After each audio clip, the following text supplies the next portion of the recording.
The priest caught me from behind after Mass. When I said that, I watched my entire family freeze around the Thanksgiving table. My oldest grandson dropped his iPhone on the hardwood floor. My daughter Susan choked on her wine. My son Michael, the family doctor, stared at me with wide eyes like I'd lost my mind. Even the Thanksgiving turkey seemed to be staring at me from the table, waiting for the rest of the story. My name is Dorothy Miller, but everyone's called me Dottie since I was born in Boston back in 1942. Today, I'm turning 82, and after 8 decades of keeping a secret, I decided it was finally time for the truth. The priest caught me from behind after Mass, I continued, watching the shocked faces around the table. Caught my life and turned it upside down. Today you'll know why. The room grew so quiet you could hear the November wind rattling the windows of my colonial home in Brookline. This same house Robert and I bought when we got married. The house where I raised 5 children. At least the 5 everyone knows about. My daughter-in-law Jennifer leaned forward, curious as always. The teenage twins stopped scrolling on their phones. Even my 6-year-old great-grandson stopped playing with his food and looked up at me. Maybe I should have waited until he went to bed before continuing. But truths have a way about them. Once they decide to come out, they're like a dam breaking after too much pressure. "Mom, are you okay?" Susan asked, concerned, reaching across the table to touch my arm. "Are you sure you want to talk about this today?" I nodded while adjusting the pearl necklace I received for my 80th birthday. Real pearls, the first ones I'd ever owned. At 82, you reach a point where you get tired of fake pearls. And fake truths, too. Kids, grandkids, today isn't just Thanksgiving and my birthday. It's the day you'll learn the true story of our family. I looked at Michael, my doctor son, the one everyone says inherited his father's serious manner, but who has eyes so different from Robert's. Green eyes like emeralds, eyes that always reminded me of someone else in another time. "Michael, this envelope is for you." I pulled an aged, yellowed envelope from the pocket of my wool cardigan. An envelope I'd kept for over 60 years in a safety deposit box at Bank Boston, along with my marriage certificate and the house deed. An envelope a young priest had given me many decades ago on a cold Boston morning before disappearing from my life. "What's this, Mom?" Michael asked, taking the envelope carefully as if it might explode in his hands. "It's the truth, son. A truth I should have told you a long time ago, but never had the courage." The entire family was silent now. The Thanksgiving turkey getting cold, the sweet potato casserole with marshmallows that Susan had prepared with such care now forgotten. All eyes fixed on me and that old envelope. "Michael," I said, with the firmest voice I could muster, "your father, Robert Miller, the man who raised you, wasn't your biological father." A murmur ran around the table. My daughter-in-law Jennifer put her hand over her mouth. My oldest grandson dropped his fork onto his plate with a clatter that seemed even louder in the silence of the room. "Your real father was Father Anthony Sullivan from St. Augustine Parish in South Boston. We fell in love in the summer of 1963 when I was 19 and sang in the church choir. It was a forbidden love, a love that couldn't exist, but it did." Michael looked at the envelope in his hands as if he were holding a bomb about to explode. And perhaps he was, because that envelope held an even bigger secret, a secret that even I didn't know until a few days ago.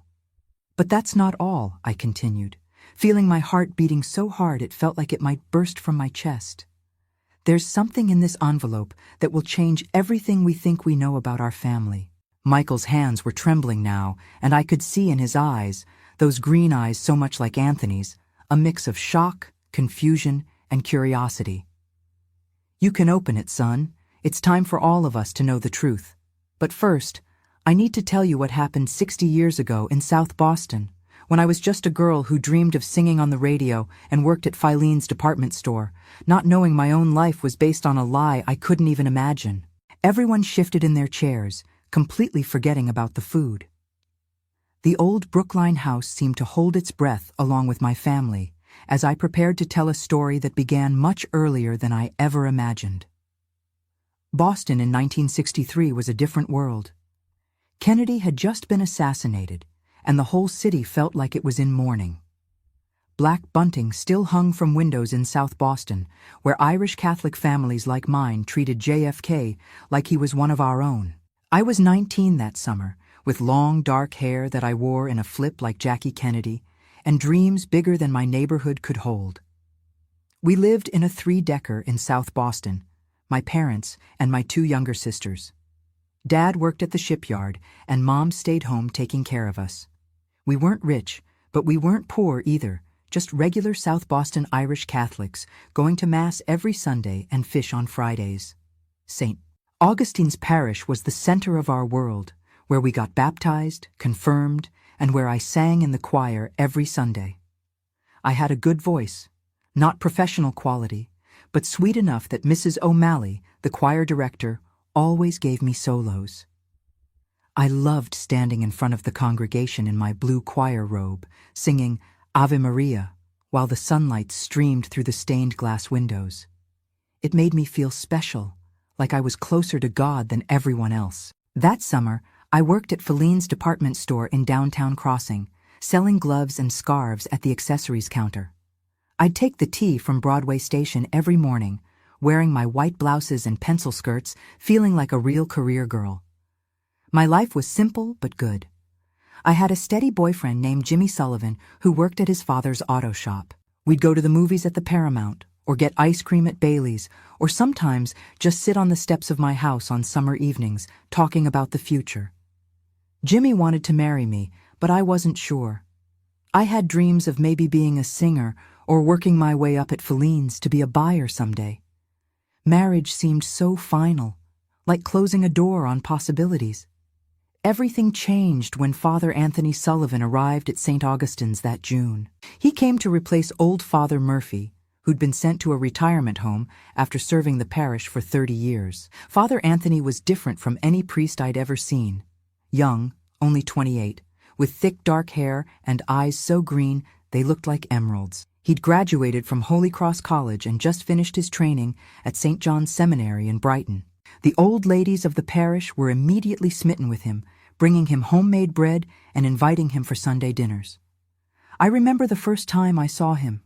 It was at Sunday Mass, and I was in the choir loft preparing to sing. He walked out to the altar in his white vestments, tall and straight-backed. When he spoke, his voice was clear and strong, with just a hint of a Boston accent. Not the heavy South Boston accent that most of us had, but something more refined, like he'd worked to smooth out the rough edges. "We gather here today as a community of faith," he said, looking out at the congregation. "A community that supports each other through joy and sorrow." His homily that day was about finding God in unexpected places, not just in church, but in the world around us, in the kindness of strangers, in moments of beauty, in music and art. He looked up at the choir loft as he said that last part, and our eyes met for just a second. I felt a strange flutter in my stomach, which I immediately tried to ignore. He was a priest, after all. It was wrong to even notice how handsome he was. After Mass, Mrs. O'Malley introduced the choir members to him. When it was my turn, he shook my hand and smiled. "Dorothy Callahan," Mrs. O'Malley said, "our best soprano. She's singing the solo for next Sunday's Mass." "I look forward to hearing you," Father Anthony said, holding my hand just a moment longer than necessary. "Do you live here in the parish?" "Yes, Father," I said, feeling awkward and formal. "On East 3rd Street. My family's been in the parish for 3 generations." He nodded, then asked something odd. "And before that? Where did your family come from before South Boston?" "Providence, Rhode Island," I said, surprised by the question. "My grandparents moved here in the 20s. Something flickered in his eyes. Interest or recognition? I couldn't tell which. "Providence," he repeated. "Did they ever mention St. Mary's orphanage there?" I was startled. "My grandmother worked there as a young woman. How did you know?" "Just a guess," he said quickly. "Many Irish Catholic families in New England have connections to the orphanages. The church was often the only support for immigrants. It seemed like a strange explanation, but I didn't question it. He was a priest after all, and I was just a girl from the neighborhood. But over the next few weeks, I noticed how often our paths crossed. He came to choir practice on Wednesday evenings, sitting in the back pew, supposedly working on his sermon, but often just listening while we sang.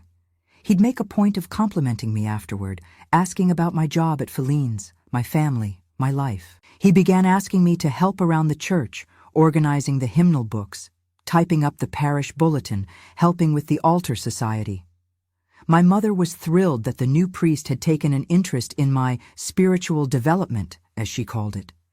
She was always hoping I'd become a nun, though I had no interest in that life. But I liked being at the church, liked the quiet of the empty sanctuary in the late afternoons, liked the way the light came through the stained glass windows, casting blue and red pools on the worn wooden pews. And I liked being around Father Anthony. He was different from the other priests I'd known. He talked about books and music, politics and social change. He had opinions about the civil rights movement, about the war in Vietnam that was just beginning to make the news. He'd loan me books from his personal library, novels and poetry collections that I'd never have picked up on my own. But sometimes he'd ask strange questions, like if I remembered going to a particular beach on Cape Cod as a child, or if I knew a certain park in Providence. The oddest thing was, I did remember these places, even though I didn't recall ever telling him about them. How did he know about the summer cottage my grandparents had rented in Falmouth when I was small? Or the little park near the Providence train station where my mother used to take me when we visited relatives? "I've just got a good memory for details," he'd say when I asked how he knew these things. "You must have mentioned them." But I hadn't. I was sure of it. The strangest moment came one afternoon in late July. I was helping him organize the church office, filing papers and sorting mail.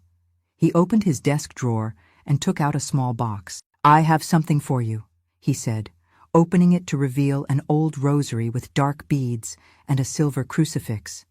"It belonged to someone special. I'd like you to have it." I took it carefully. The beads were smooth from years of fingers moving over them in prayer. There was a small inscription on the back of the crucifix, M.E. 1943. "Who was M.E.?" I asked, running my thumb over the tiny letters. Father Anthony's face changed, like a shadow had passed over it. "Someone I knew a long time ago. Someone who reminds me of you." I should have asked more questions. I should have wondered why this young priest seemed to know so much about me and my family, why he was giving me personal gifts, why he seemed to look at me with a mix of sadness and fascination. But I was 19, flattered by his attention, and too naive to see what was happening. It wasn't until later, much later, that I understood what had been set in motion that summer, a chain of events that would change my life forever. By the time I realized the truth, it was already too late. Over the next few weeks, I found myself spending more and more time at St. Augustine's. Father Anthony had asked me to help organize the parish files, which were in complete disarray after Father Murphy's sudden departure. I'd go there after my shift at Feline's, spending hours in the small office behind the sacristy, sorting through yellowed papers and dusty folders. My mother was delighted. "Such a good girl, helping out the new priest," she'd tell the neighbors, pride evident in her voice. My father would just nod approvingly over his newspaper.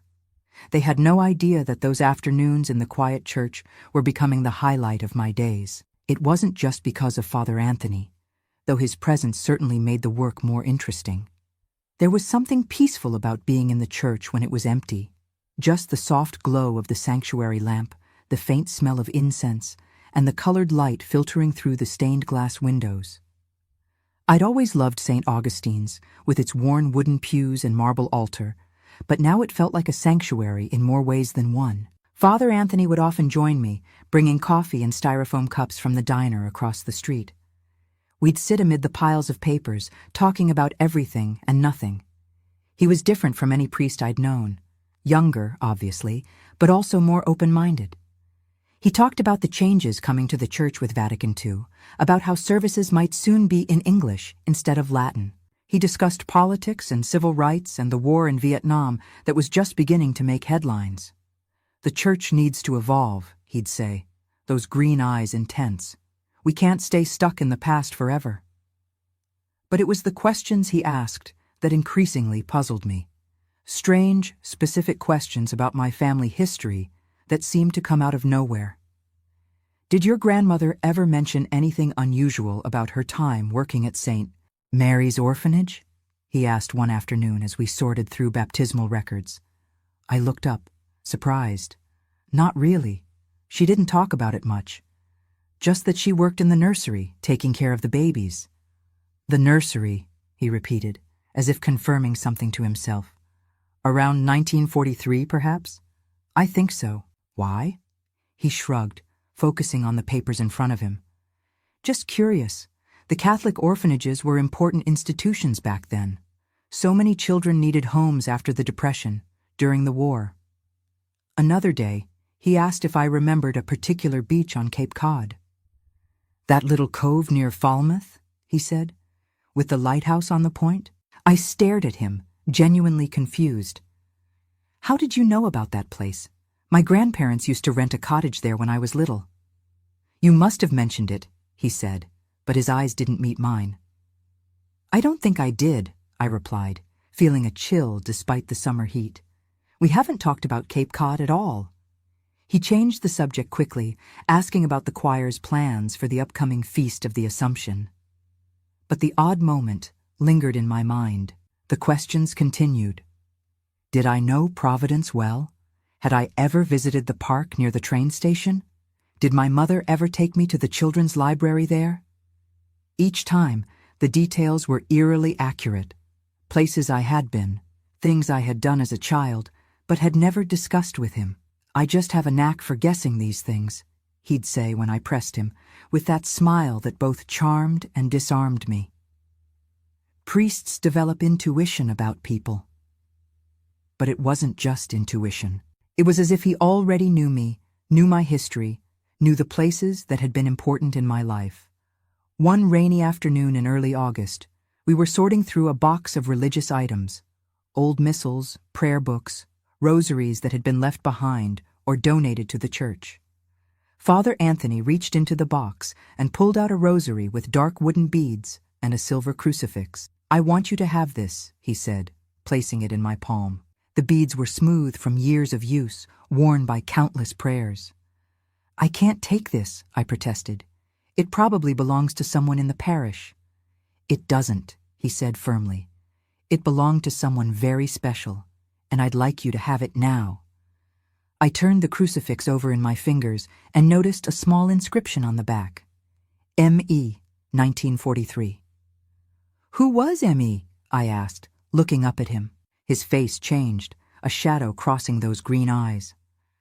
Someone I knew a long time ago. Family? He hesitated, in a way.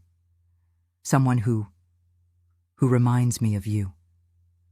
There was something in his voice, a catch, a hint of emotion, that made me suddenly aware of how close we were sitting, our shoulders almost touching in the small office. Why do I remind you of her?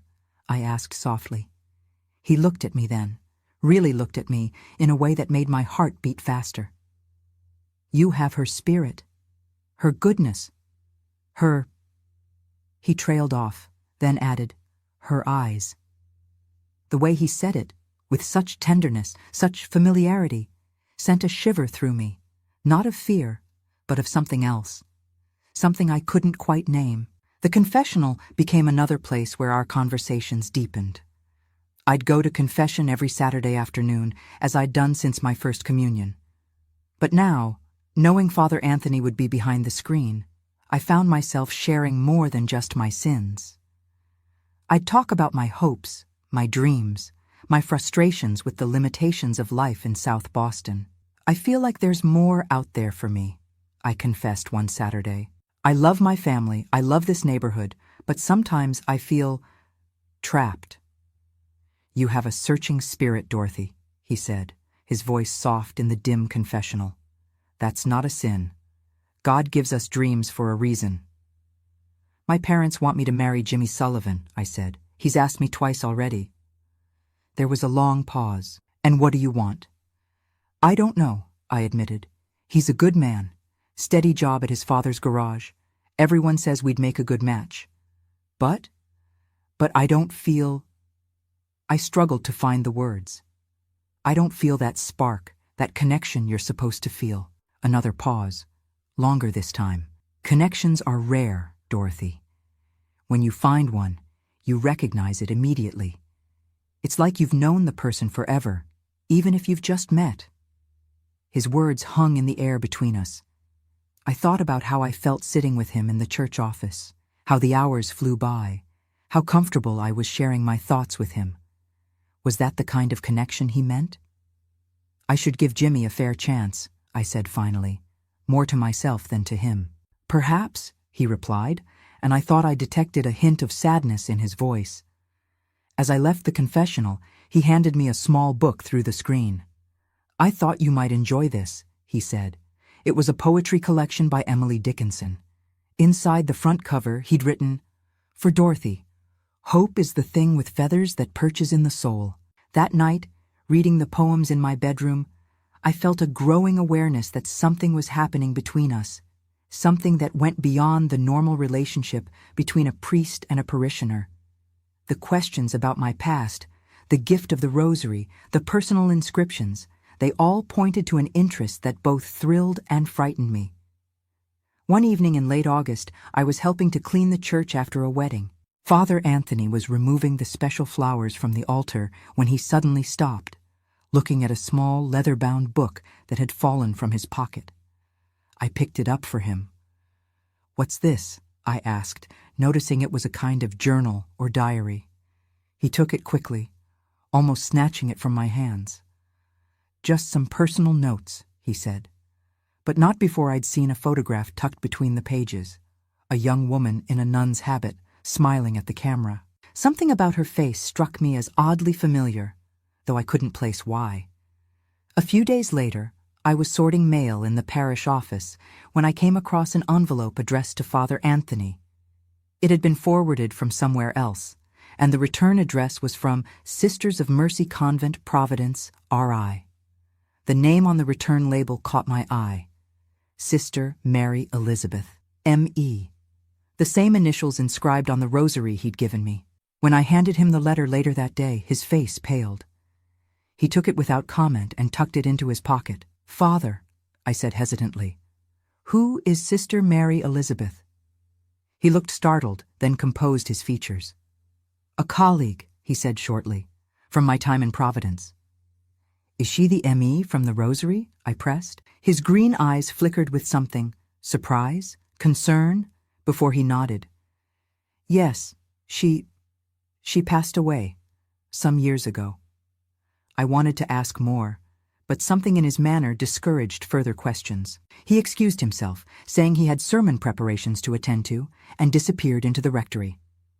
That night, lying in bed, I turned the rosary over in my hands, running my fingers along the inscription. M.E. 1943, Sister Mary Elizabeth, a nun who had died. But who had she been to Father Anthony? A mentor? A friend? Something about the way he spoke of her suggested a deeper connection. And why did he say I reminded him of her? These questions swirled in my mind as I drifted off to sleep, the rosary clutched in my hand. Little did I know that the answers would come sooner than I expected, in a way that would change my life forever. As summer turned to fall in Boston, my relationship with Father Anthony began to change. It happened slowly, almost imperceptibly at first. A lingering glance, a touch that lasted a moment too long, conversations that grew more personal with each passing day. I told myself it was innocent, that he was just a kind priest taking an interest in a parishioner. But deep down, I knew it was something more. September in Boston was always beautiful. The leaves just beginning to turn, the air growing crisp, the city alive with students returning to the colleges and universities that dotted the area. I continued my work at Feline's during the day and spent my evenings at St. Augustine's, helping Father Anthony with parish business. My mother was thrilled with my devotion to the church.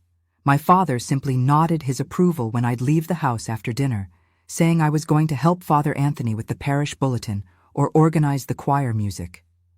One evening in mid-September, Father Anthony suggested we discuss the upcoming Columbus Day celebration. The Italian community in the North End always made a big deal of it, with processions and special masses. St. Augustine's, being an Irish parish, didn't celebrate as elaborately, but Father Anthony thought we should do something special. "Let's go over some ideas," he said, locking the church doors as we finished cleaning up after choir practice. "There's a little Italian place in the North End that's still open. We could get some dinner and talk about it." I hesitated. Going to dinner with a priest, even to discuss church business, seemed improper somehow. As if reading my thoughts, he added, "It's just a working dinner, Dorothy. I often meet with parishioners this way." So I agreed. We walked to his car, a black Plymouth station wagon that belonged to the parish. The drive to the North End took just 15 minutes. I'd rarely been to this part of Boston, the Italian section, with its narrow streets and the smell of garlic and tomato sauce wafting from the restaurants.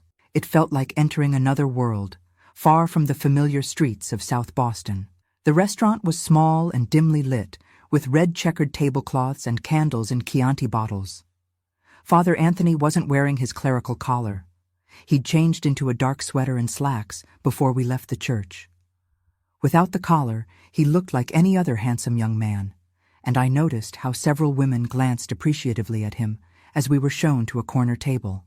"I come here sometimes when I need to think," he said as we settled in.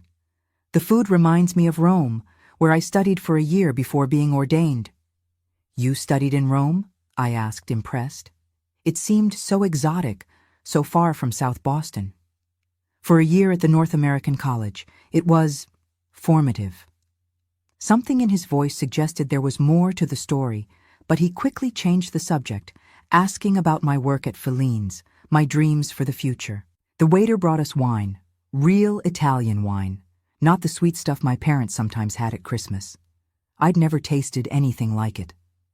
As we ate pasta and talked about the church and the world and our lives, I felt a warm glow that wasn't just from the wine. Father Anthony was so different from the boys I knew in Southie, so worldly, so thoughtful, so interested in ideas. He asked about my thoughts on the civil rights movement, on the changes in the church, on what I wanted to do with my life. "I've never really left Boston," I admitted. "Sometimes I feel like I'm missing out on everything happening in the world." "The world is changing fast," he agreed. "Vatican II is going to transform the church in ways many people can't imagine yet. The old walls are coming down." His eyes held mine across the table, and I had the strange feeling he was talking about more than just church doctrine. The candlelight reflected in those green eyes, making them seem even more intense. "Do you ever regret it?" I asked suddenly, surprising myself with my boldness. "Becoming a priest, I mean." He was quiet for a long moment, twirling pasta around his fork.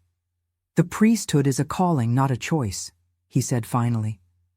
"But sometimes I wonder what my life might have been if things had been different." "Different how?" He looked at me, really looked at me, and something passed between us, a current of feeling that made my heart race. If I hadn't made certain promises, if I hadn't carried certain responsibilities. The waiter interrupted, asking if we wanted dessert. The moment passed, but something had shifted between us. We drove back to South Boston mostly in silence, but it wasn't uncomfortable. It was the silence of two people who have shared something important, something that didn't need words. After that night, our meetings became more frequent. We'd go to the North End for dinner, or sometimes just walk in Boston Common, pretending to run into each other accidentally if anyone we knew saw us.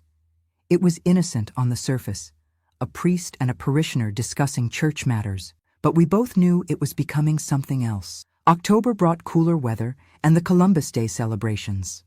South Boston had its own small parade, nothing like the grand affair in the North End, but still a big event for our neighborhood. I stood with my family on Broadway, watching the marching bands and floats, when I spotted Father Anthony in the crowd across the street. He saw me at the same moment and smiled, not the public smile he gave to everyone, but a private one, just for me. After the parade, I told my parents I was going to help clean up at the church. It wasn't entirely a lie. There had been a special mass that morning for Columbus Day, and the church did need cleaning. But my real reason was that I knew Father Anthony would be there. The church was empty when I arrived, the late afternoon sun streaming through the stained glass windows, casting pools of colored light on the worn wooden pews. I found Father Anthony in the sacristy, changing from his vestments into his regular black shirt and clerical collar. "I was hoping you'd come," he said, his voice soft in the quiet room. I said I would help clean up. I was suddenly nervous, my heart beating too fast. Dorothy. Just my name, but the way he said it made me look up at him. He'd stepped closer, close enough that I could smell the faint scent of incense that clung to his clothes from the morning's mass. "We need to talk about what's happening," he said quietly. "Between us." "I don't know what you mean," I lied, looking down at the floor. "Yes, you do." His hand touched my chin gently, lifting my face so I had to look at him. "This connection. I've tried to fight it. God knows I've tried." "You're a priest," I whispered. "We can't—" "I know." His voice was pained. "But I can't stop thinking about you, Dorothy. When I'm saying Mass, when I'm hearing confessions, when I'm lying awake at night. All I see is your face." I should have pulled away. I should have left the sacristy, left the church, gone back to my safe, predictable life. But I couldn't move. It was as if all the air had been sucked from the room, leaving only the space between us, charged with something I'd never felt before. "You remind me so much of her," he whispered, almost to himself. "Who?" I asked, my voice barely audible. Instead of answering, he leaned down and kissed me. It was gentle at first, tentative, as if he was giving me the chance to pull away.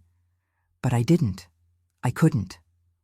All the feelings that had been building over the past months seemed to explode inside me, and I found myself kissing him back, my hands clutching the front of his shirt.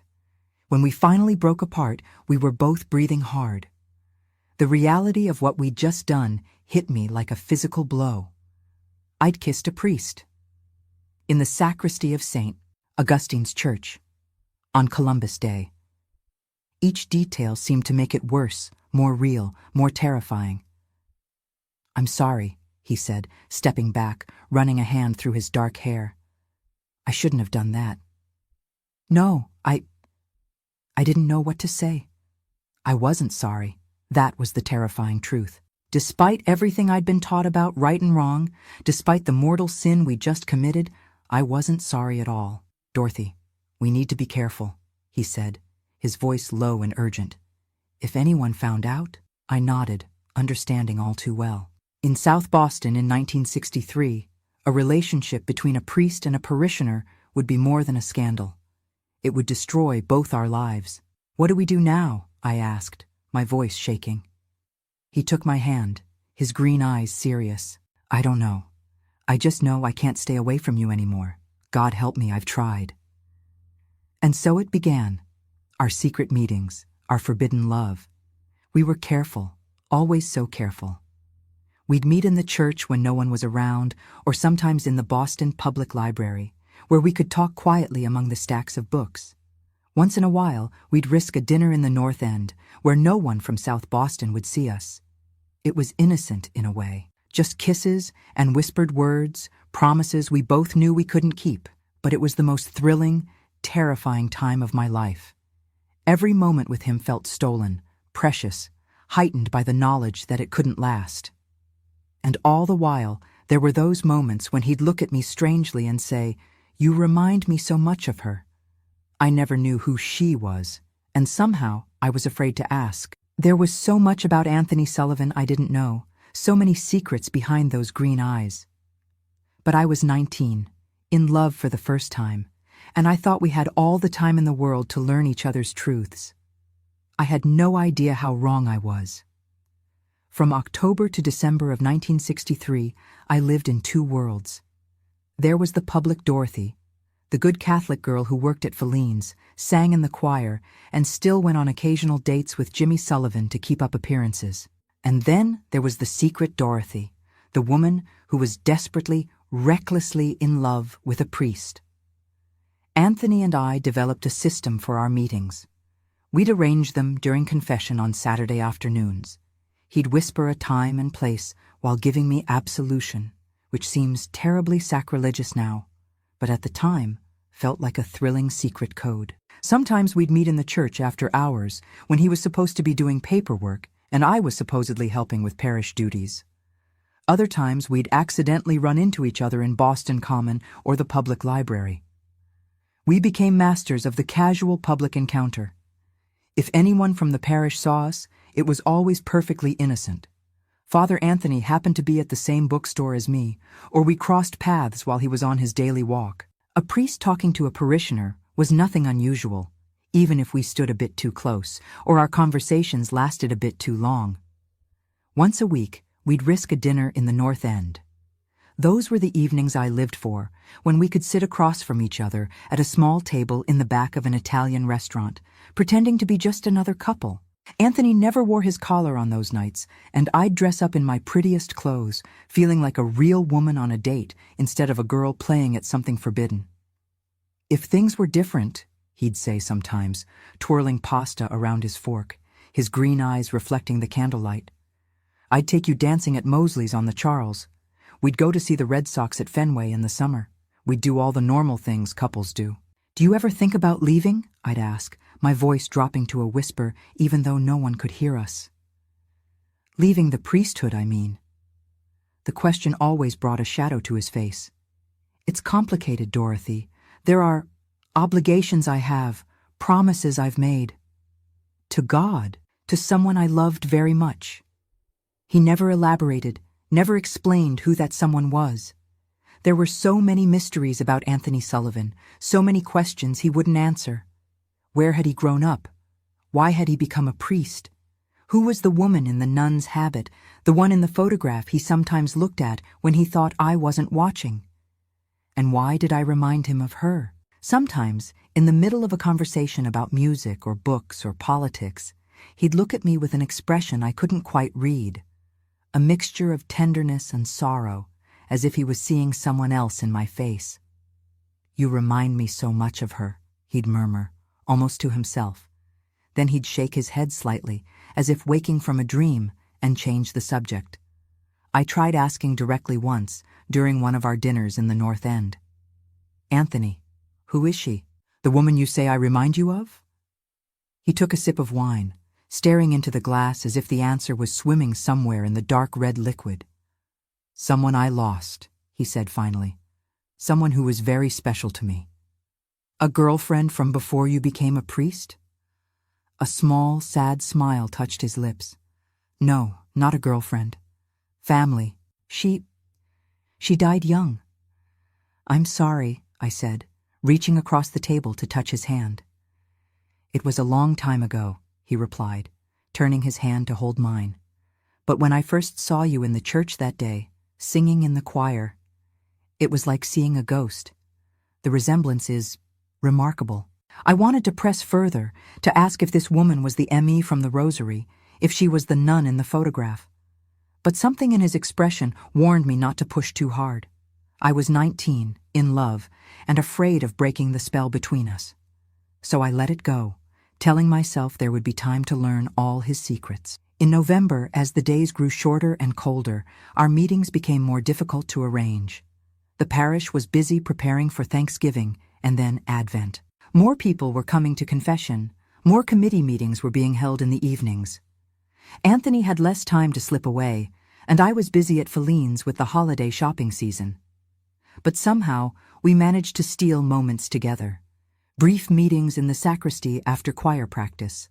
A quick walk in Boston Common during my lunch hour. Furtive kisses in the shadows of the church when everyone else had gone home. It was during one of these stolen moments in early December that I noticed something odd. We were in Anthony's office in the rectory, a risky place to meet, but the housekeeper was out and it was raining too hard to walk in the park. He'd gone to make us coffee, and I was waiting, looking at the books on his shelf, when I noticed a leather-bound journal on his desk. It was open, and I couldn't help glancing at what was written there. It wasn't a diary, as I'd first thought. It was some kind of research log. There were lists of names, dates, places. St. Mary's Orphanage appeared several times, along with Providence RI and Case W1742. There were notes about birth records and adoption papers. And at the bottom of one page, circled in red ink, Dorothy Callahan, confirmed match? I quickly stepped away from the desk when I heard him coming back with the coffee. But my mind was racing. What was Anthony researching? Why was my name in his notes? What did confirmed match mean? Over the next few weeks, I noticed other strange things. Twice, I saw him talking to men in suits who didn't look like parishioners, more like lawyers or officials of some kind. Once, I overheard him on the phone in the parish office saying, "I've confirmed it. She's definitely the one. The resemblance is unmistakable, and the dates match." I told myself I was imagining things, seeing mysteries where there were none. Maybe he was just working on some church business, helping someone trace their family history or dealing with a legal matter for the parish. But deep down, I knew something wasn't right.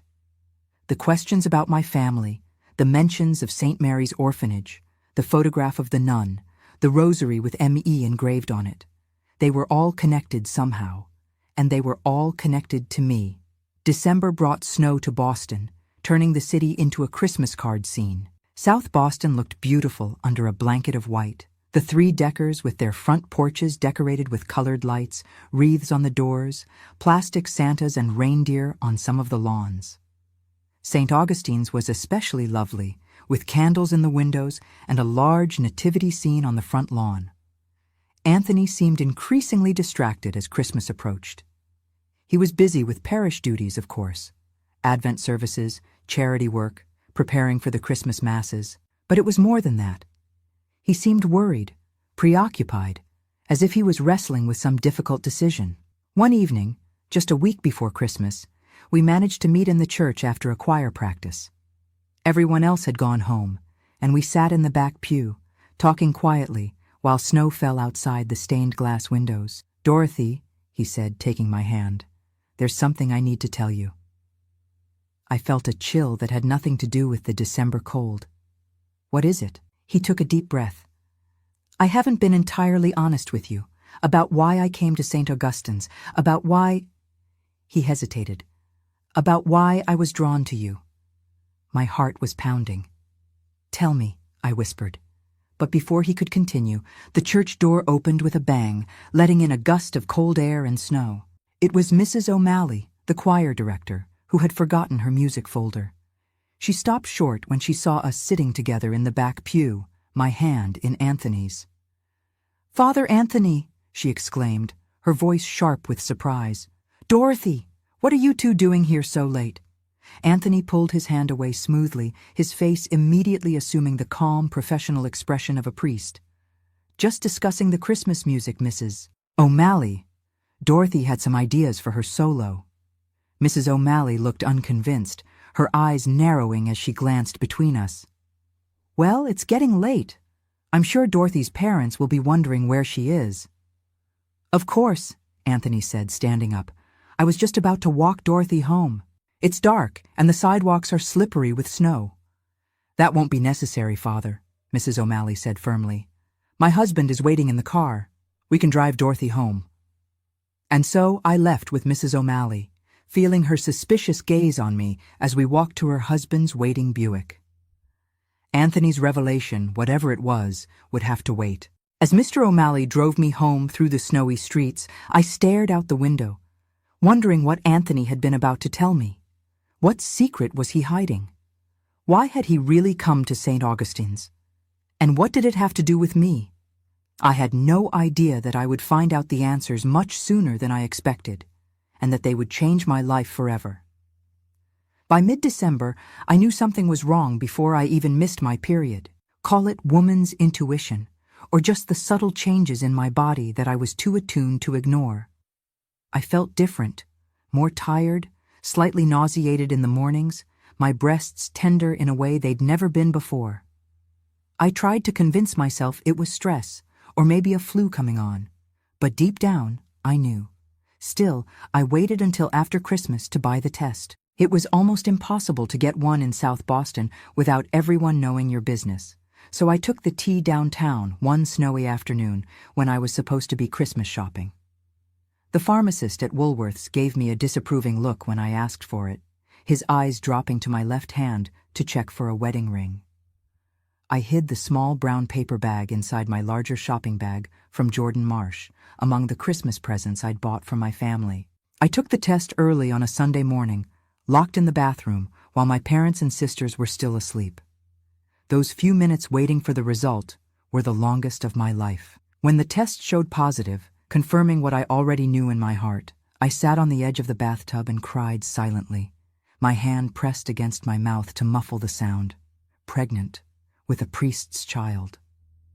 In 1963, Boston, I might as well have committed murder for how society would judge me. For days, I walked around in a daze, going through the motions of life, working at Feline's, singing in the choir, helping my mother with the Christmas preparations. Inside, my mind was racing through impossible scenarios. I could leave Boston, go to New York perhaps, have the baby in secret. I could give it up for adoption. I could tell my parents and face their fury and disappointment. None of the options seemed bearable. When I finally worked up the courage to tell Anthony, we met in the sacristy after the Friday evening Lenten service. The church was nearly empty, just a few old ladies still praying in the front pews. I closed the sacristy door behind me, my heart pounding so hard I thought it might break my ribs. "Anthony," I whispered, my voice barely audible even to my own ears. He looked up from where he was arranging the vessels for Sunday's Mass, a smile starting to form on his face. Then he saw my expression, and the smile disappeared. "What's wrong?" he asked, coming around the table toward me. I couldn't speak. I just nodded, tears filling my eyes. He led me to the wooden chair in the corner, helped me sit down. "Dorothy, what is it? Are you ill?" "I'm pregnant," I finally managed to say, the words hanging in the air between us. I expected shock, fear, perhaps anger. What I didn't expect was the way the color drained from his face, the way he stumbled back as if I'd struck him, the way he whispered, "History repeats itself." "What do you mean?" I asked, confused by his reaction. He didn't answer my question. Instead, he paced the small room, running his hands through his hair again and again. "This can't be happening," he muttered. "Not again. Not to you." "Anthony, please," I said, reaching for his hand. "I'm scared. We need to figure out what to do." He stopped pacing and knelt in front of me, taking both my hands in his. His green eyes were intense, focused. "We'll leave," he said with sudden certainty. "We'll go to California. I have some money saved. I'll find work there, teaching perhaps. We'll get married, raise our child together." "But you're a priest," I said, still not fully comprehending what he was suggesting. "I'll leave the priesthood," he said firmly. "I should have done it months ago, when I first realized how I felt about you. This is a sign, Dorothy. We're meant to be together." His certainty calmed me. We spent the next hour making plans in whispered conversations. We would leave during Holy Week, when everyone would be busy with Easter preparations. He would buy the bus tickets to California. I would pack only what I could carry in one suitcase, tell my parents I was going on a retreat with the church youth group. We'd be married in a civil ceremony as soon as we arrived in California. He'd find work, I'd have the baby, and we'd build a life together far from the judgments of Boston. It was a desperate plan, full of holes and uncertainties, but it was a plan. For the first time since seeing the positive pregnancy test, I felt a glimmer of hope. Maybe we could make this work. Maybe we could be a family. The following week, Anthony went to Boston to buy the bus tickets. I started quietly setting aside clothes, a few precious photographs, the little money I had saved from my job at Feline's. I wrote a letter to my parents that I would leave behind, explaining that I had fallen in love and gone to start a new life. I didn't mention Anthony or the pregnancy. That would come later, once we were settled, once the shock had worn off. We were careful, so careful. We barely spoke at church, maintained our separate routines. But somehow, someone found out. I never discovered who it was, whether someone had seen us together, overheard our plans, or perhaps Anthony had confided in the wrong person. All I know is that on the Wednesday before we were supposed to leave, everything fell apart. I was at work at Feline's when the store manager came to find me at the accessories counter. "Dorothy, there's someone here to see you," she said, her voice tight with disapproval. "In the manager's office." I followed her, puzzled, my stomach tightening with apprehension. When she opened the office door, I saw my father sitting there, his face gray and old, in a way I'd never seen before. And beside him was Cardinal Cushing himself, the Archbishop of Boston, in his black suit with the red piping and collar. "Miss Callahan," the Cardinal said, his voice gentle but firm. "Please sit down." I sat, my legs suddenly too weak to support me. My father wouldn't look at me. "It has come to our attention," the Cardinal continued, "that you have been involved in an inappropriate relationship with Father Sullivan, and that you are planning to leave Boston with him." I couldn't speak. My throat had closed up with fear. "Your father has agreed that the best course of action is for you to go stay with your aunt in Providence until your condition resolves itself. The church will arrange for the child to be adopted by a good Catholic family." My father finally looked at me then, his eyes filled with pain and disappointment. "How could you, Dorothy?" he asked, his voice cracking. "With a priest? Don't you know what this will do to your mother? To our family?" "I love him," I whispered, the only defense I could offer. The Cardinal shook his head sadly. "What you feel is not love, my child. It is temptation, sin. Father Sullivan has broken his sacred vows, betrayed his calling. He will be removed from St. Augustine's immediately and sent to a mission in Alaska where he can reflect on his sins and seek redemption." "Alaska?" I gasped. "No, you can't. It's done," the Cardinal said firmly. "He's being informed of the transfer as we speak. He'll be gone by tomorrow morning." I felt the room spin around me. Alaska, on the other side of the continent, and I was to be sent to Providence to have my baby in secret, to give it up for adoption. Our plan, our desperate, beautiful plan of a life together in California, was shattered. "I won't go," I said, finding my voice again. "I won't give up my baby." My father stood up then, his face hard with anger and shame. "You will do as you're told, Dorothy. For once in your life, you will obey. This mistake will be dealt with, and then we'll never speak of it again. Do you understand me?" I understood then that I had no power, no say in what happened to me or my child. I was 19, unmarried, pregnant with a priest's baby. In the Boston of 1963, that made me little more than a criminal, someone to be hidden away, my sin erased as if it had never happened. They took me home that day, my father and the Cardinal. My mother was waiting, her eyes red from crying, my sisters sent to stay with neighbors so they wouldn't witness my disgrace. I was to pack a bag. They were driving me to Providence that very night. My aunt had already been informed, a story concocted about me helping her with her new baby while taking classes at the community college there. But I had one desperate hope left. Somehow, I had to see Anthony before they sent him away. I had to tell him about our baby, had to make one last attempt to salvage our plans.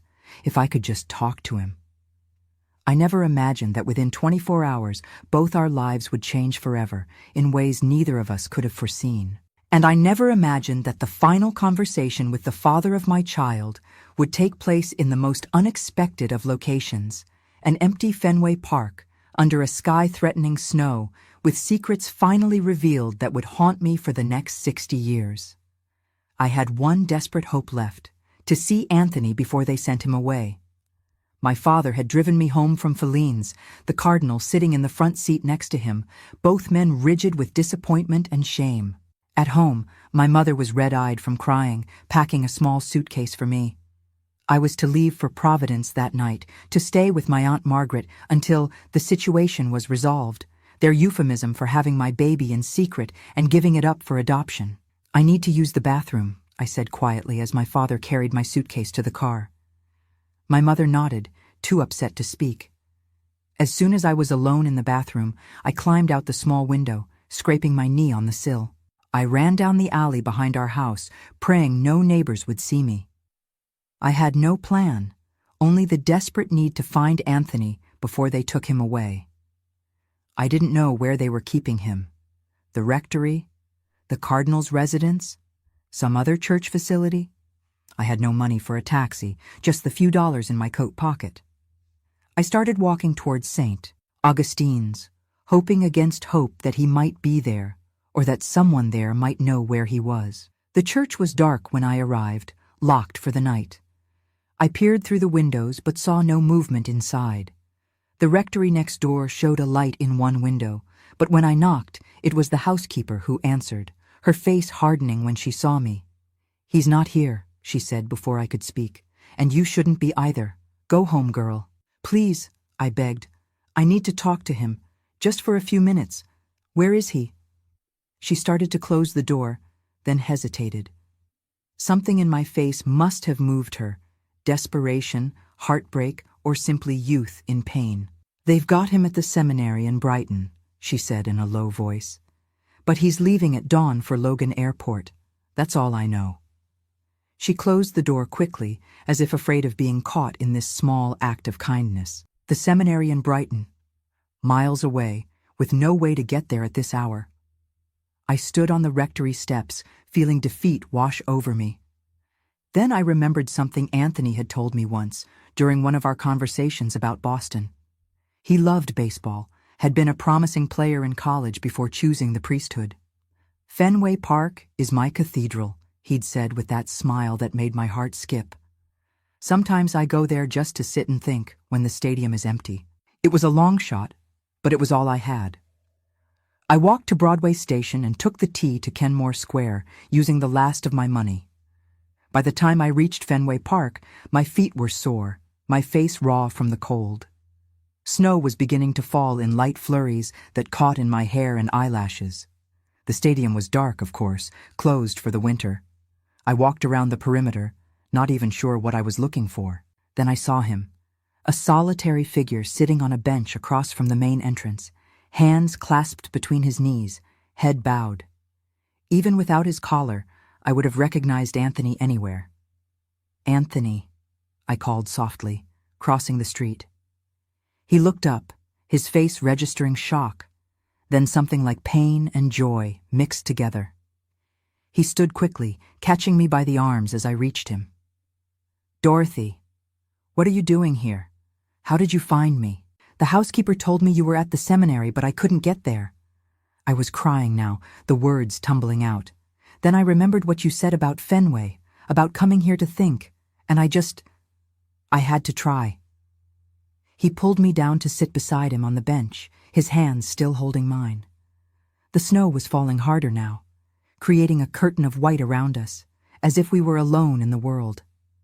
"They're sending me to Providence tomorrow," I told him, "to my aunts. They want me to give up our baby for adoption." His face crumpled. "I'm so sorry, Dorothy. This is all my fault. I never should have—" "No," I interrupted. "Don't say that. I don't regret anything. I love you." "I love you too," he said, his voice breaking. "More than I thought possible. That's why this is so complicated. We can still go to California," I said desperately. "Tonight. We could take a bus, start over." He shook his head, his green eyes filled with sadness. "They've taken my passport, my wallet, everything. I'm under guard at the seminary. I only managed to slip out because one of the younger priests, a friend, agreed to cover for me for an hour. By dawn, I'll be on a plane to Alaska." "Alaska," I whispered, the word feeling as cold as the snow falling around us. "When will you come back?" "I don't know. Years, probably. The cardinal was explicit. I'm not to set foot in Boston again." We sat in silence for a moment, the weight of our situation settling over us. Then Anthony reached into his coat pocket and withdrew an envelope. "I've been carrying this, hoping somehow to get it to you," he said, pressing it into my hands. "Keep it safe. Open it when our child turns 18. I looked at the envelope. It was addressed simply to ML. "Who is ML?" I asked. He hesitated. "Someone who is very important to me. Someone who connects us in ways you don't yet understand." "I don't understand now," I said, confusion mixing with my sadness.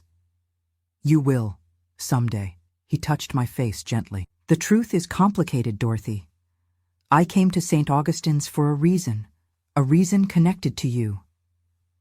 "To me? But you didn't know me before you came." "I knew of you," he said cryptically. "I'd been looking for you." Before I could ask what he meant, he continued, urgency in his voice. "Listen to me, Dorothy. This is important. Whatever happens, whatever they tell you to do, don't give up our baby. Fight for our child. Promise me." "I promise," I said, though I had no idea how I would keep such a promise against the combined pressure of my parents and the church. "When the baby is born, name him Michael if it's a boy, Elizabeth if it's a girl." His voice was insistent. "Michael or Elizabeth," I repeated. "But why those names?" "They're family names," he said simply. "Kita bemdele," he added, slipping into what sounded like Portuguese or Spanish. "Someday you'll understand everything." He glanced at his watch and stood up. "I have to go back now, or they'll discover I'm gone." I stood too, panic rising in my chest. "Anthony, please don't go. There has to be a way." "There isn't. Not now." He pulled me close, kissing me with a desperation that matched my own. "But I promise you this, Dorothy. Someday I'll find you again. Both of you." "How?" "They're taking me to Providence. After that, who knows where I'll end up." He smiled slightly, though his eyes remained sad. "I've found you once before. I'll find you again." Before I could ask what he meant, he pressed something into my hand, a small piece of paper. "My mother's address in Vermont," he explained. "She'll always know how to reach me. When it's safe, when our child is older, write to her." I clutched the paper, memorizing the address immediately in case I lost it. Just then, a church bell somewhere in the distance struck the hour. Anthony looked toward the sound, his face tightening. "I have to go," he said, his voice rough with emotion. "Dorothy, whatever happens, know that I love you, and I'll love our child, always." He kissed me one last time, then turned and walked away, his figure quickly disappearing into the falling snow. I stood there, the envelope in one hand, the address in the other, watching until I couldn't see him anymore. The snow was falling heavily now, covering my footprints, erasing all evidence of our meeting. I felt oddly calm, despite the enormity of what had just happened. Perhaps I was in shock, or perhaps some part of me knew that this wasn't really the end of our story. I walked back to the tea station, not even feeling the cold anymore. When I reached home, my parents were frantic, the police had been called, and a search was underway. My father took one look at my snow-covered coat and tear-stained face, and knew where I'd been. "It's over, Dorothy," he said firmly. "The priest is gone. Tomorrow you go to Providence, and we'll put this whole disgraceful episode behind us." I didn't argue. I let them bundle me into the car, drive me to my aunt's house in Providence, where I would spend the next 6 months hiding my growing belly and preparing to give birth to a child I was expected to give away. But inside, I held on to Anthony's words, his promise that he would find us again, and the mysterious envelope that I tucked into my Bible for safekeeping. What I didn't know then, what I wouldn't know for decades, was that Anthony Sullivan had given me only part of the truth that snowy night at Fenway Park. The mystery of who he was, why he had come to Boston looking for me, and who ML really was would take 60 years to fully unravel. And when the truth finally came out, it would shake the foundations of everything I thought I knew about myself and my family. Within a month after Anthony was sent to Alaska, I found myself standing in St. Elizabeth's Church in Providence, marrying Robert Miller. He was 45, a Korean War veteran who owned a hardware store on the east side of the city. I was 20, visibly pregnant, despite my mother's attempts to let out my wedding dress at the seams. It wasn't the wedding I had dreamed of as a little girl. There was no white gown with a long train, no bridesmaids in pastel dresses, no reception with dancing and champagne toasts. Just a small ceremony with immediate family, followed by a quiet lunch at my aunt's house. Robert was a good man. I can say that now, looking back over the decades. At the time, I resented him for not being Anthony, for being part of the solution my parents and the church had arranged for my problem. But he knew what he was getting into when he agreed to marry me. His first wife had died 2 years earlier, leaving him with 2 small boys to raise, Jack, who was 7, and Tommy, who was 5. He needed a mother for his sons, and I needed a name for my child.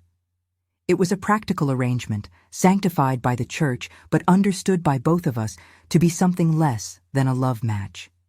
The first months of our marriage passed in a strange fog. I moved into Robert's colonial house in Brookline, a suburb just outside Boston proper. It was a nice house, with hardwood floors and a garden in the back where his boys played. I learned to cook for a family, to wash and iron little boys' clothes, to bandage scraped knees and read bedtime stories. The boys were wary of me at first, as children are of any new adult in their lives, but they were good kids, well-behaved, and eager to please. Robert slept in the master bedroom, and I took the guest room, which we told everyone was temporary because of my delicate condition.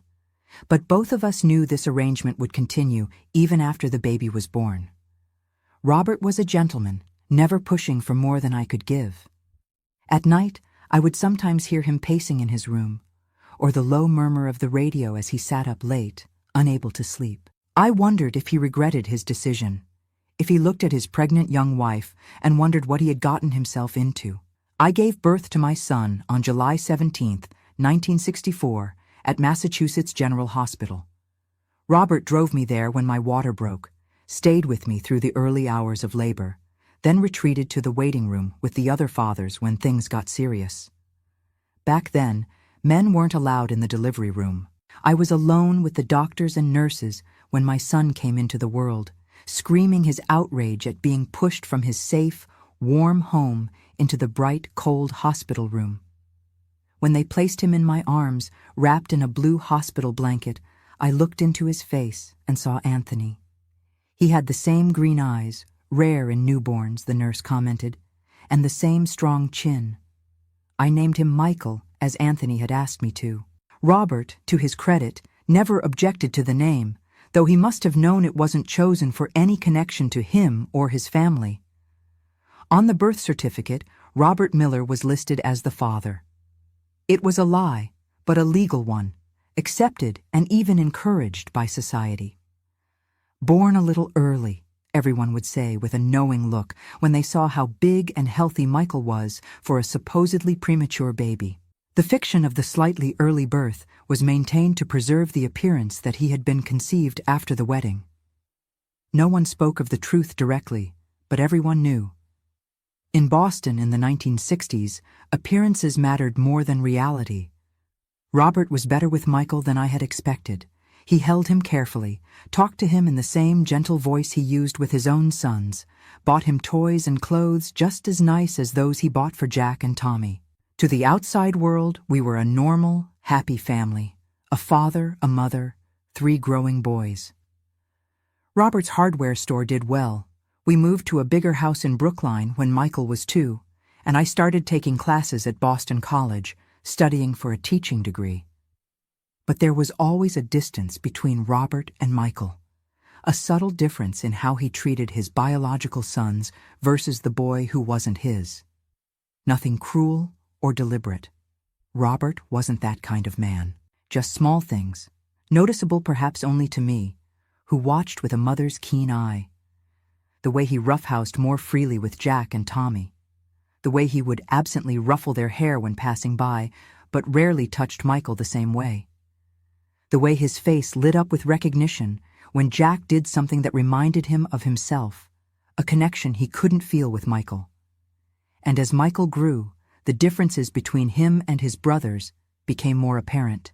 Jack and Tommy were stocky and brown-eyed like their father, with the same square hands and practical manner. Michael was taller, leaner, with those startling green eyes and a quickness of mind that sometimes left the rest of us scrambling to keep up. He was thoughtful where the other boys were action-oriented, preferred books to baseball, and showed an early interest in science and medicine that none of us could explain based on family history. "He gets his brains from your side," Robert would sometimes joke when Michael brought home another perfect report card. It was his way of acknowledging the situation without directly addressing it. In 16 years of marriage, Robert and I never once discussed the fact that Michael wasn't his biological son. It was a silence that defined our relationship, a thing so large and obvious that it became invisible through sheer size. I kept Anthony's letter in the back of my jewelry box, wrapped in a silk handkerchief. The envelope addressed to ML remained sealed in my safety deposit box at the bank, as did the piece of paper with his mother's Vermont address. I had promised to write when it was safe, when Michael was older, but the years passed, and I never did. What would I say? That I had married another man, given his son another father's name? That I had moved on with my life, as he had presumably moved on with his? Sometimes I would take out the rosary he had given me, run my fingers over the worn beads and the inscription, M.E. 1943. I would wonder about Sister Mary Elizabeth, the nun whose photograph I had glimpsed, the woman Anthony said I resembled so strongly. Was she a relative of his? A friend? Someone he had loved? The questions remained unanswered, locked away like the envelope in the safety deposit box. The years passed, as they do. Michael grew into a serious, thoughtful boy with a natural aptitude for science. When he was 12, he announced at dinner that he wanted to be a doctor. Robert nodded approvingly and said he'd help pay for medical school if Michael kept his grades up. It was one of the many generous things Robert did for a boy who wasn't his son. When Michael was 17, he was accepted to Harvard on a partial scholarship. I remember standing in the kitchen when the letter arrived, watching him tear open the envelope, his green eyes, so like Anthony's, widening as he read the acceptance. Robert clapped him on the back, genuinely proud, and took us all out to dinner to celebrate. That night, lying in my separate bed in the room that had long ago ceased to be temporary, I thought about writing to Anthony at the Vermont address. Surely now it was safe. Michael was almost grown, about to go to college. The scandal, if it ever came out, would be minimal after so many years. But something held me back. Fear, perhaps, or simply the weight of habit. It had been 18 years since that snowy night at Fenway Park. Anthony could be anywhere by now. He might have a new life, a family of his own. He might not want to be reminded of a long-ago love affair with a naive girl from South Boston. Or worse, he might still care, might still want to be part of our lives, disrupting the careful balance we had all maintained for so long. So I said nothing, did nothing. Michael went off to Harvard, graduated summa cum laude, and was accepted to Harvard Medical School.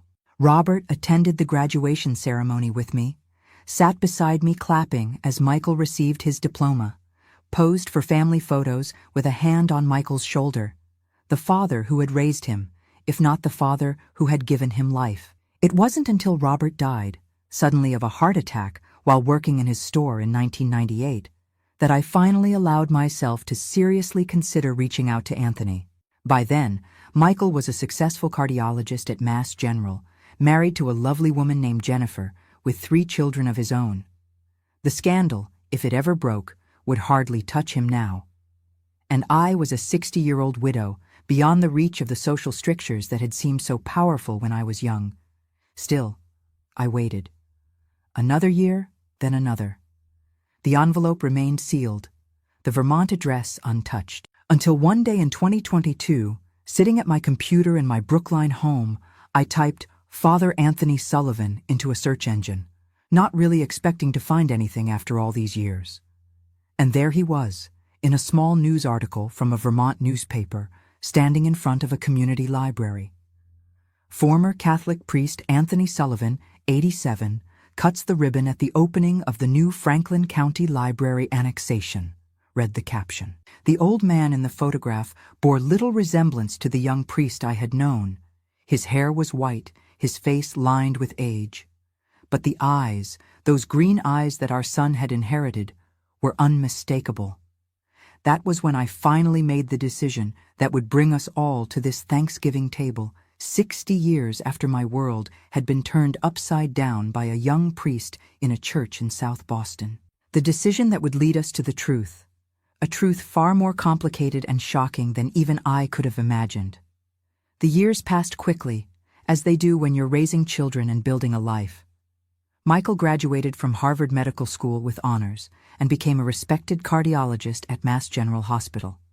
He married Jennifer, a pediatric nurse he'd met during his residency, and they gave me 3 beautiful grandchildren. I moved from the big house in Brookline after Robert died to a smaller colonial in the same neighborhood. Life settled into a comfortable rhythm of family dinners, holidays, and the occasional trip to the Cape in the summer. But the envelope remained in my safety deposit box, sealed and waiting, like a time bomb that had never been detonated.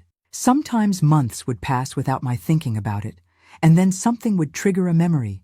A man with green eyes passing me on the street, a news item about Alaska, a young priest giving a sermon at St. Augustine's when I visited my old neighborhood. And I would remember Anthony Sullivan, and the secret I had kept for so long. After Robert died in 1998, I thought more often about contacting Anthony. What held me back was partly fear of disrupting Michael's life, fear of resurrecting old pain, fear of what might be in that envelope I'd never opened. But it was also uncertainty. Where was Anthony now? Was he still alive? Had he remained a priest? Or had he left the church as so many did in the years after Vatican II? Would he even remember me? Or had I been just one mistake in a long life of service to God? I told myself that I was protecting Michael by keeping the secret. He had a good life, a successful career, a loving family. Why complicate things with revelations about his biological father? Robert, for all his distance, had been a good father to him, had paid for his education, had given him a name and a stable home. Wasn't that enough? But as I got older, approaching my 80s, I began to feel the weight of unfinished business. The lies we tell ourselves about protecting others are often just excuses for protecting ourselves. The truth was that I was afraid of judgment, afraid of rejection, afraid of discovering that the love I had cherished in my heart for 60 years had meant nothing to Anthony Sullivan. Then came that day in 2022 when, almost on a whim, I searched for his name online. And there he was, an old man with white hair, cutting a ribbon at a library opening in Vermont. The article mentioned that he was a retired professor of literature who had once been a Catholic priest. It gave no details of when or why he had left the priesthood, but there he was, alive and apparently well, living just a few hours' drive from Boston. I printed the article and kept it in my bedside table, looking at it every night before I went to sleep. For weeks, I did nothing else. Then one day, I found myself driving to the bank, asking to access my safety deposit box. The envelope was still there, yellowed with age but intact. Next to it was the scrap of paper with the Vermont address that Anthony had given me that night at Fenway Park, and the rosary with ME 1943 inscribed on it. I held the envelope for a long time, turning it over in my hands. It was addressed simply to ML. Not to me, not to Michael. Who was ML? Why had Anthony entrusted this to me, to give to our son when he turned 18? And why had I never had the courage to open it, even after Michael was well into adulthood? I put everything back in the box except the article about Anthony. I wasn't ready yet. I needed to think, to plan, to find my courage. A few days later, my granddaughter Elizabeth, Michael's oldest, named after his wife's grandmother, came to visit me. She was 22, a graduate student at BU, studying psychology. She had Michael's green eyes, the same eyes that had been passed down from Anthony. "Grandma," she said, as we sat in my kitchen drinking tea, "Dad mentioned something strange the other day. He said there's a family secret that you might be ready to talk about." I nearly dropped my teacup.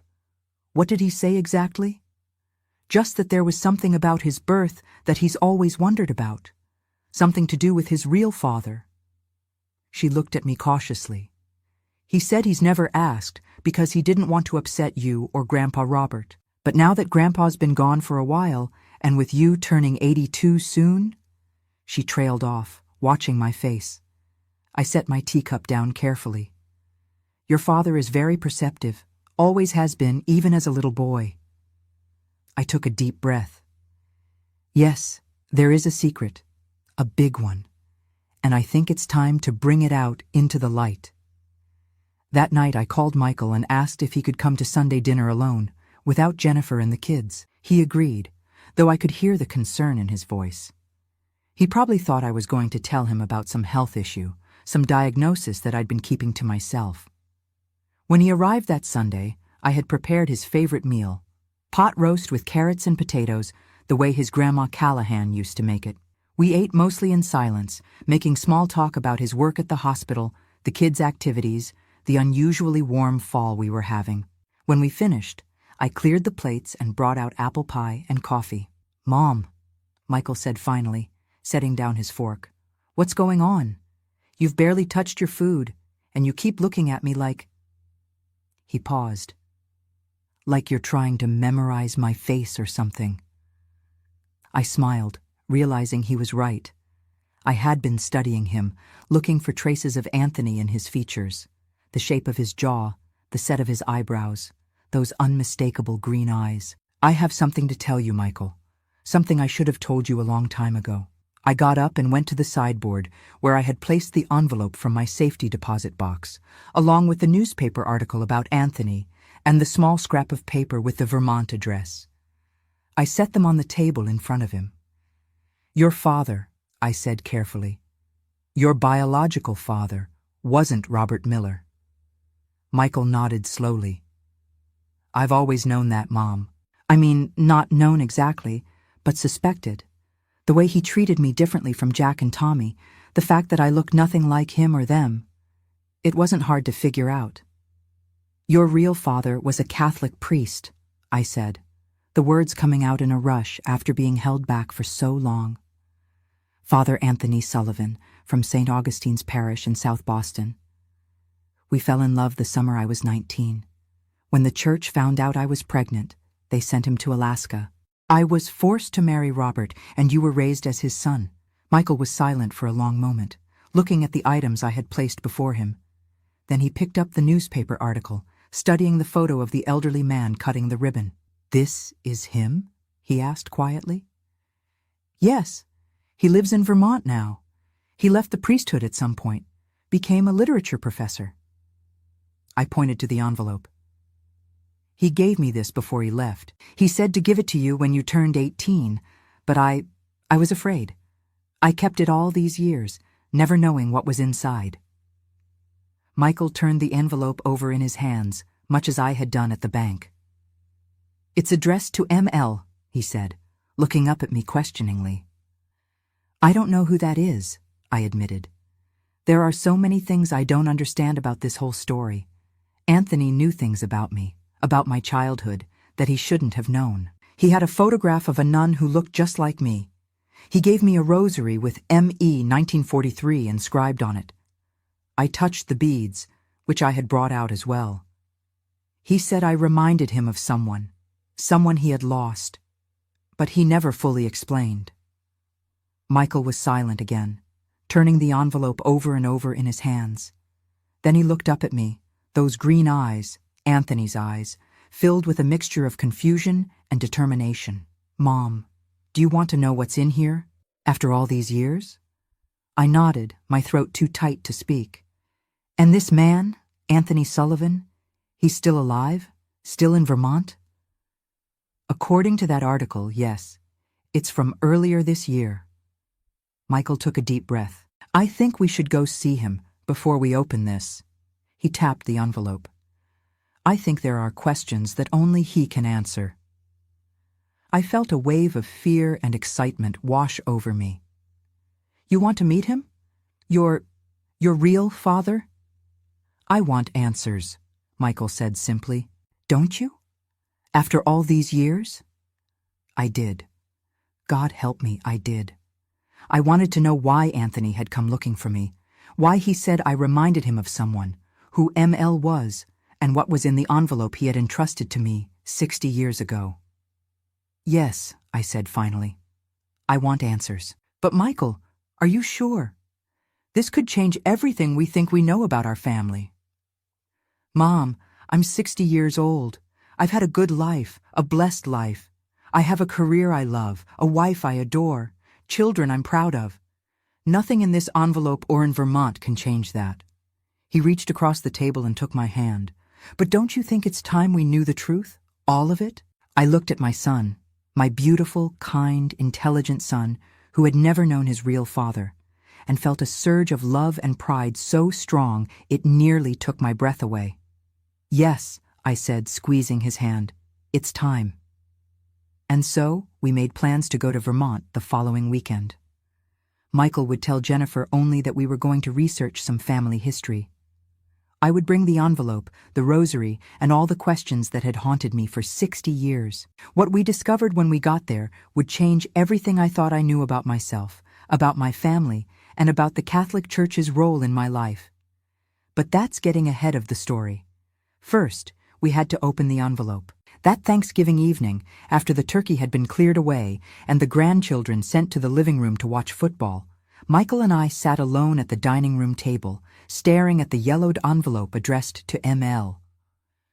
My heart was pounding so hard I could barely breathe as my son carefully broke the seal that had remained intact for 6 decades.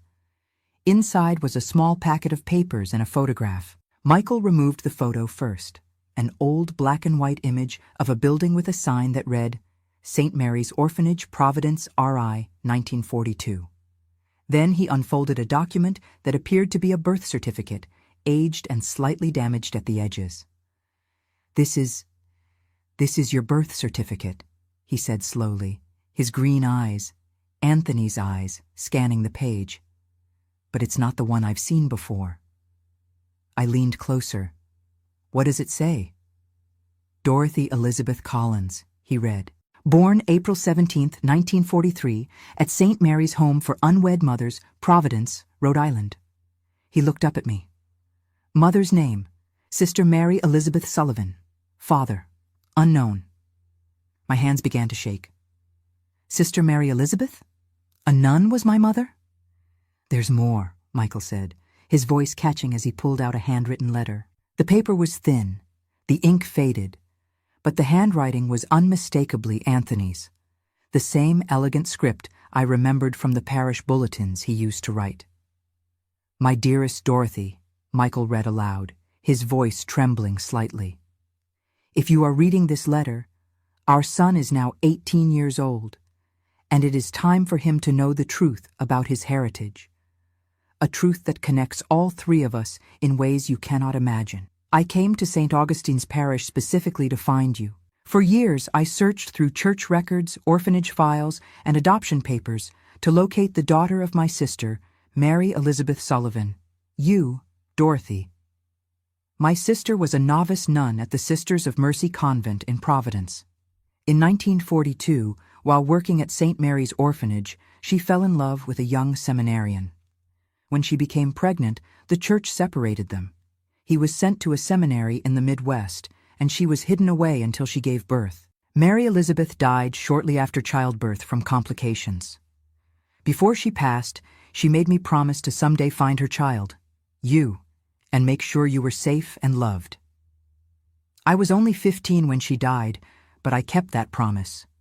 I became a priest partly to gain access to church records that might help me find you. When I finally located you in South Boston and saw you singing in the choir that first Sunday, it was like seeing my sister's ghost. The resemblance was uncanny. I knew then that I had found Mary Elizabeth's daughter. What I never intended was to fall in love with you. When I realized my feelings, I was torn between my vow to my sister and my vow to God. I tried to fight it, but the connection between us was too strong to deny. There is more you need to know. While searching through the orphanage records, I discovered something shocking. Mary Elizabeth gave birth to twin girls. You, Dorothy, are one of those twins. Your sister, Elizabeth Dorothy, was taken away immediately by an older nun and given to another family. Despite my efforts, I was never able to locate your twin sister. Our son, Michael, is not just my son. He is also my nephew, carrying the blood of my beloved sister. I hope that one day, the three of us can be reunited, and perhaps even find your sister. The photograph enclosed is of St. Mary's Orphanage, where you and your twin were born. With all my love, Anthony Sullivan. Michael set down the letter, his face pale with shock. My God, he whispered. This is incredible. I couldn't speak. The room seemed to be spinning around me. All these years, I had thought I knew who I was, Dorothy Callahan from South Boston, daughter of Sebastian and Adelina, wife of Robert Miller, mother of Michael. But now I discovered that my entire life had been built on a foundation of lies. I wasn't born in South Boston, but in an orphanage in Providence. My parents weren't my biological parents. I had a twin sister somewhere in the world whom I had never met. And Anthony, the man I had loved, the father of my child, was actually my uncle. Mom? Michael's voice seemed to come from far away. Are you okay? I took a deep breath, trying to steady myself. I don't know, I answered honestly. It's a lot to process. Michael was reading through the remaining papers. There's one more thing here, he said, pulling out a small note that had been tucked behind the letter. It's an address in Salem, Massachusetts, with a note. She's been watching you all these years. Salem, I repeated, the word sending a chill down my spine. Who's been watching me?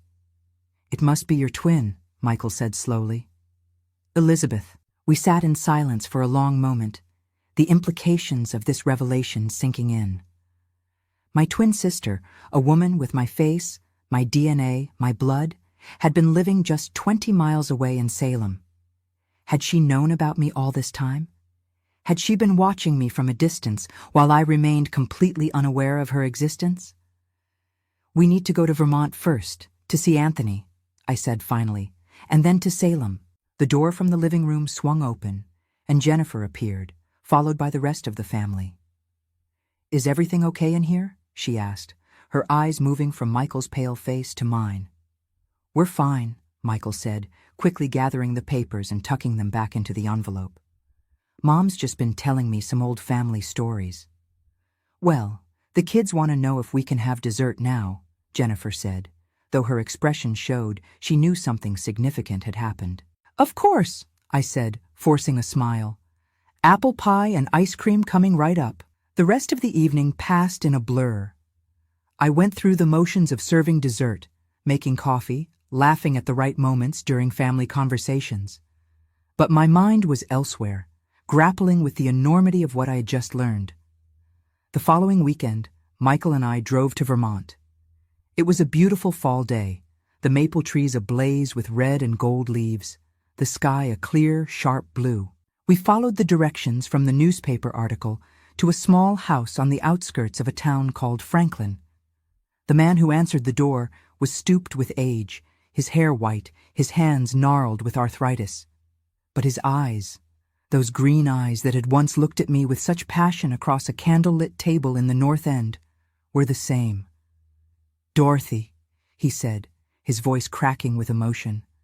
After all these years. Hello, Anthony, I replied, my own voice barely audible. He looked at Michael, and for a moment I saw him sway slightly, as if the sight was almost too much to bear. You must be Michael, he said finally. You have my eyes.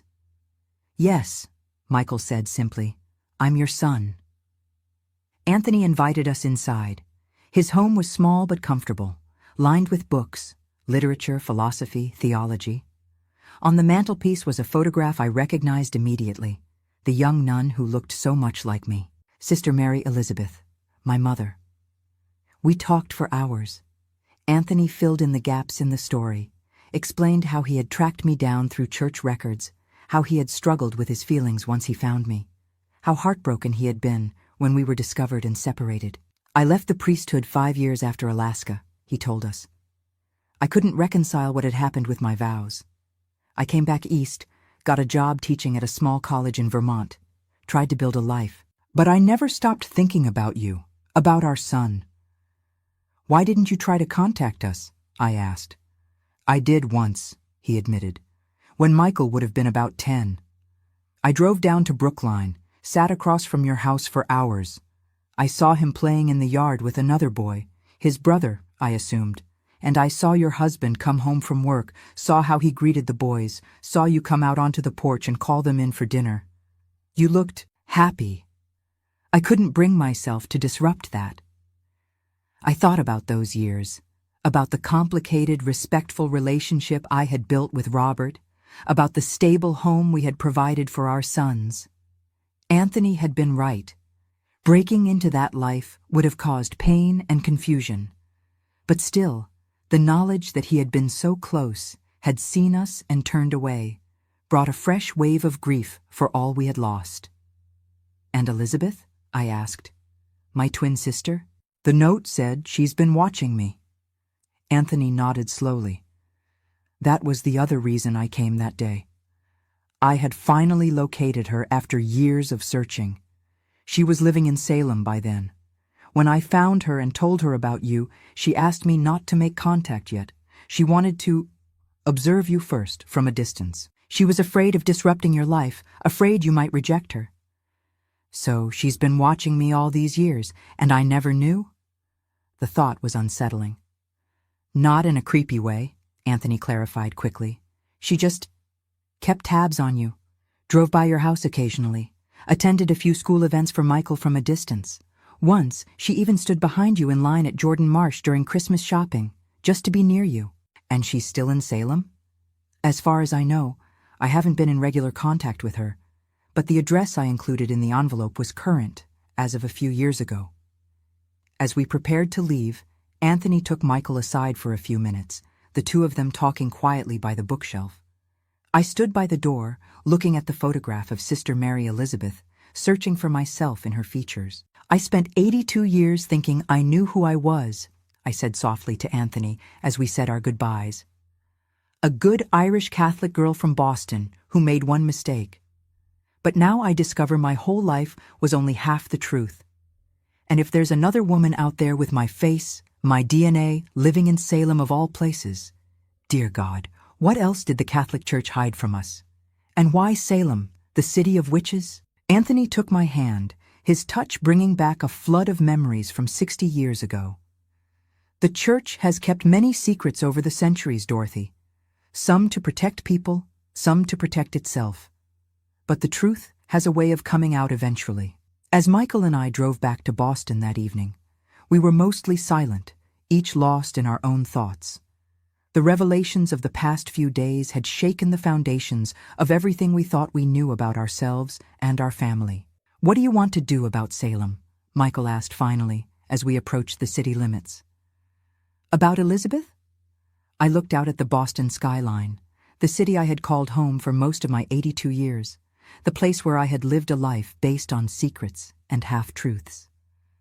I want to meet her, I said firmly. I want to meet my sister. And so, as our car merged onto the expressway toward home, I knew that our journey was far from over. The truth about my birth had been revealed, but there were still many questions to be answered. Why had the Church separated my twin and me at birth? Why had Elizabeth chosen to watch me from a distance rather than make contact? And what would happen when two women, identical in face but strangers in life, finally came face to face after 82 years? The answers would have to wait for another day. But for the first time in 6 decades, I felt something I had almost forgotten. Hope. Hope that the missing pieces of my life might finally come together.